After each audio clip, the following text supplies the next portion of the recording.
اصلا معتاد کلاسی داره؟ آبرو از بین میبره. دیگه معتاد آبرو از بین میبره، آبروی خودش، آبروی خانواده، آبروی جامعه. برای اینکه در آینده شخصیت موفقی بشید باید چه کار کنید؟ درسمو بخونم برای بگو در پیش نگیرم. درسم بخونم درس کافی نیست و راه بد در پیش نگیرم، یعنی تخصص و تعهد.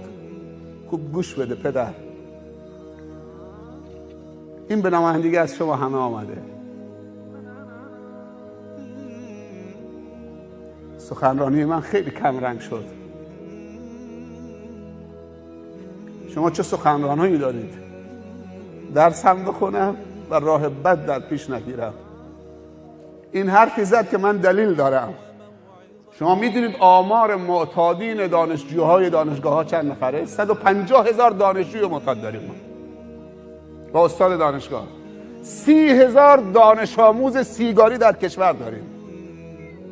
پس درس خوندن کافی نیست، راه بدو در دانشگاه نباید پیش بگیریم.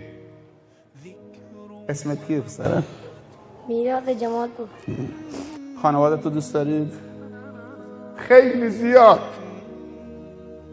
اگر بخواید تشکر از پدر و مادرت بکنی چی میگی؟ دستشون در نکنه که امکانات برامون گذاشتن که بتونیم درسمون بخونیم و با دوستایی که خوب نیستن نردیم.